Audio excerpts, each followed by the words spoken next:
वज़ीर-ए-आज़म शहबाज शरीफ का आज कोयटा का एक रोज़ा दौरा एपेक्स कमेटी इजलास की सदारत करेंगे। वज़ीर-ए-आज़म को सुबह में अमन व अमान और मुआशी सूरत हाल पर ब्रीफ किया जाएगा। वज़ीर-ए-आज़म शहबाज शरीफ से गवर्नर वज़ीर आला बलूचिस्तान की मुलाकात भी शेड्यूल।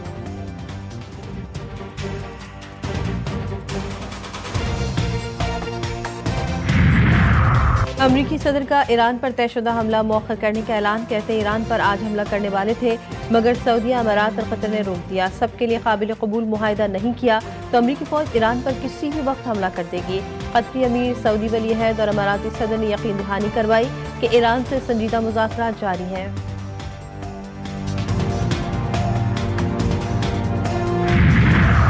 और अमरीकी हमले की सूरत में ईरान की सख्त जवाबी कार्रवाई की वार्निंग। कातिमुल अंबिया ब्रिगेड ने मुकम्मल तैयारी और अलर्ट का ऐलान कर दिया। ईरानी कमांडर का कहना है कि फौज किसी भी जारियत का फौरी जवाब देगी। हमारी अफवाज पहले से ज्यादा मजबूत है। आइंदा किसी भी गलती पर शदीद और वसी पैमाने पर रद्द-ए-अमल दिया जाएगा। ईरान का अमरीका को नया 14 नुकाती मुस्तविदा इरसाल। पाकिस्तान के जरिए अमरीका को नई तजावीज़ भिजवा दी। जंग के खात्मे के लिए मुज़ाकरात, एतमाद साजी इक़दामात पर खुसूसी तवज्जो। पाबंदियाँ खत्म और कशीदगी कम करने के नुकात शामिल। आबना हरमत से मुताल्लिक़ फ्रेमवर्क भी तजावीज़ का हिस्सा। ईरानी मीडिया के मुताबिक पाकिस्तानी वज़ीर दाखिला मोहसिन नकवी दौरा ईरान का मकसद इलाकाई अमन और मुज़ाकरात हैं।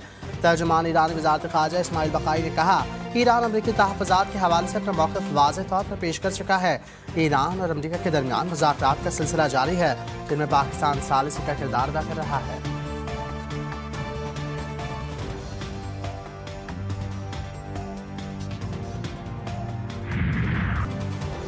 आईना उनको दिखाया तो बुरा मान गए। ट्रंप की अमरीकी मीडिया पर तनकीद। सोशल मीडिया पर बयान में कहा ईरानी बहरिया समंदर बुर्द हो चुकी हो तो भी अमरीकी मीडिया ईरान को फातेह करार देगा।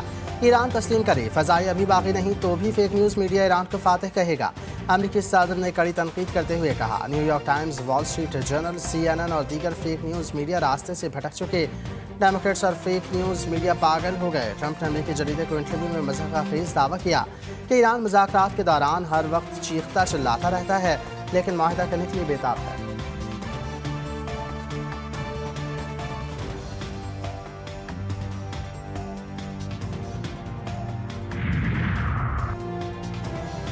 पाकिस्तान के खित्ते में अमन की कोशिशें तेज। जंगबंदी के लिए फ्रंट लाइन पर वफाकी वज़ीर दाखिला तीसरे रोज़ भी ईरान में मौजूद। मोहसिन नकवी की ईरानी वज़ीर ख़ारजा बासिर आक़शी से मुलाकात।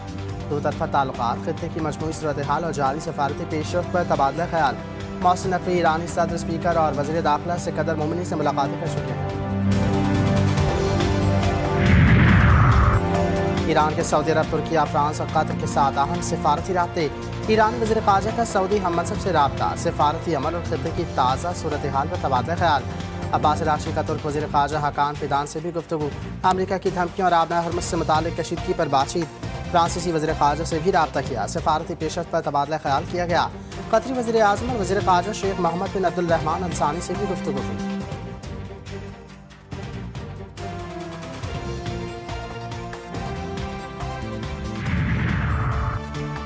इसराइली बहरिया ने गजा जाने वाले ग्लोबल समूद फ्लोटिला को फिर रोक दिया। कब्रस के साहिल के करीब फ्लोटिला को समंदर में रोककर 100 कारकुनों को गिरफ्तार कर लिया गया। पाकिस्तानी समाजी कारकुन साद ईदी भी शामिल। इसराइली बहरिया ने मुतादिद कश्तियों को तहवील में ले लिया। रजाकारों की अजदूत मुंतकली। साद ईदी फ्लोटिला में शामिल होकर तुर्की से गजा के लिए रवाना हुए थे।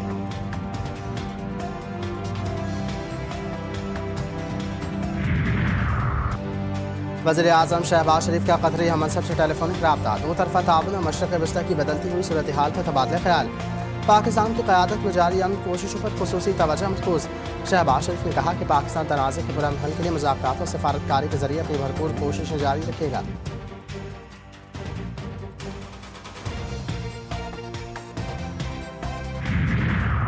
वज़ीर ख़ारजा इसहाक़ डार की सऊदी सफ़ीर नवाफ बिन सईद अल मालिकी से मुलाकात।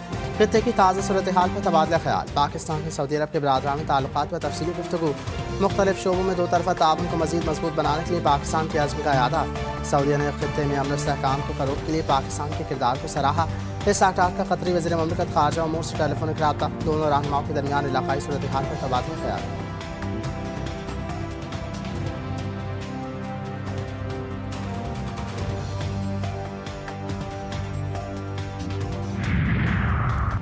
अमेरिका ईरान कशीदगी में नया मोड़। ईरान का अपना हरमज़ अथॉरिटी के सरकारी सोशल मीडिया अकाउंट का आगाज़। नया account Persian gulf street authority के नाम से लॉन्च किया गया। प्लेटफॉर्म पर आबना हरमस से मुतालिक अपडेट्स और अहम पेशरफ से मुतालिक मालूमात जारी की जाएंगी। ईरान ने आबना हरमस पर अपने कंट्रोल को मजीद मजबूत करने के लिए नए इंतजामी और सिक्योरिटी इक़दाम किए।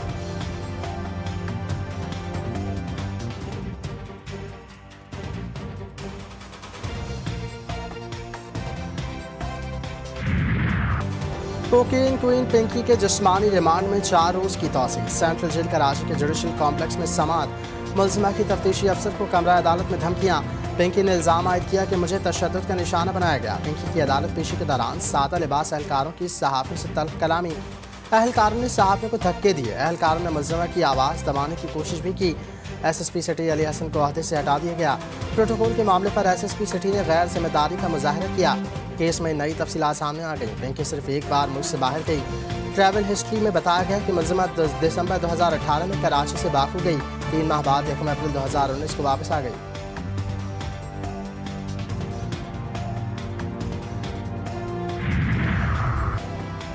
पिंकी को जुर्म की दुनिया में लाने वाला उसका साबिक शौहर नासिर था। नासिर ने ही पिंकी को कोकेन तैयार करने का माहिर बनाया। तहकीकात के दौरान तहलका खेज इंकशाफात। पुलिस के मुताबिक नासिर अपने भाइयों मंसूर और शहरोज के साथ मिलकर एक मुनज़्ज़म ड्रग नेटवर्क चला रहा था। लाहौर के गेस्ट हाउसेज और शराब के कारोबार से शुरू होने वाला इस सफ़र कोकेन की तैयारी तक जा पहुंचा। तहकीकाती हुकाम का कहना है कि मियाँ बीवी लाहौर और कराची के पोश इलाकों में कोकेन सप्लाई करते रहे। 2021 में साबिक इंस्पेक्टर के ईमा पर अनमोल ने नासिर से तलाक ली।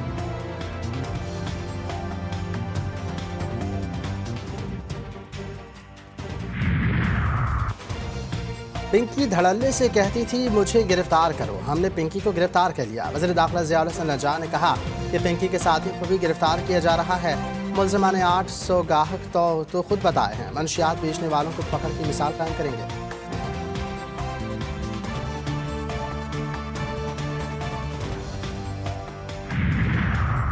कराची में एक और बड़ी कार्रवाई। आइस और हीरोइन के सप्लाई में मुलविस फौजिया बलोच 2 साथियों समेत गिरफ्तार। मुलजिमा को चंद रोज़ कबल डिस्ट्रिक्ट सेंटर से गिरफ्तार किया गया था। गिरफ्तारी से 25 रोज़ कबल इस्लामाबाद से आइस और हीरोइन कराची सप्लाई की गई थी। गिरफ्तार मुलजिमा फौजिया बलोच ने कहा आइस टंडो मोहम्मद जान हैदराबाद और कराची में यौमिया बुनियादों पर सप्लाई की जाती थी।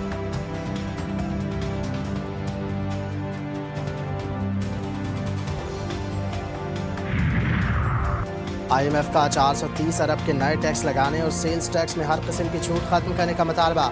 BISP प्रोग्राम में रकम बढ़ाने का भी मुतालबा कर दिया। रकम 20,000 रुपये करने की तजवीज़। मालियाती मिशन का FPR से मुज़ाकरात का आखिरी दिन। IMF का अगले माली साल वसूलियों का टारगेट 15,464 अरब रखने पर असरार। FBR की जानिब से वसूलियों का टारगेट कम करवाने की कोशिशें जारी। अगले माली साल इन्फोर्समेंट की मद में 778 अरब रुपये रखे जाएंगे। IMF का मुतालबा।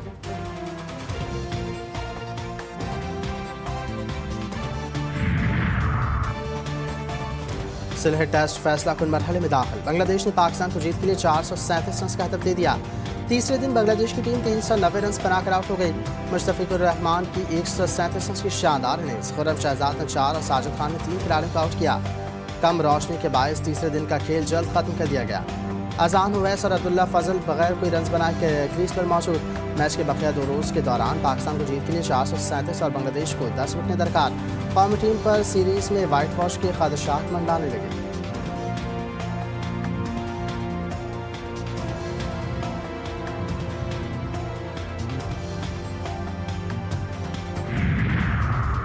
स्पेन की अदालत ने गुलकारा शकीरा को टैक्स फ्रॉड के मुकदमे में बरी कर दिया। कोलंबियन गुलकारा पर 1 करोड़ 45 लाख यूरो टैक्स चोरी का इल्जाम था।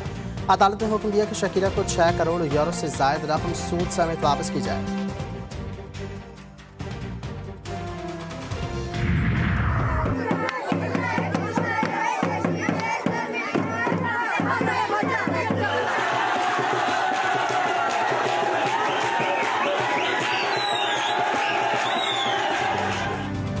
और चित्राल में सदियों पुराना त्यौहार चलम जोशी इख्तिताम पसीद। रंगारंग त्यौहार में रक्स, मौसीकी और मजहबी रसूमात का सिलसिला चलता रहा। आखिरी रोज़ बड़ी तादाद में मुल्की और गैर मुल्की सयाहों ने शिरकत की।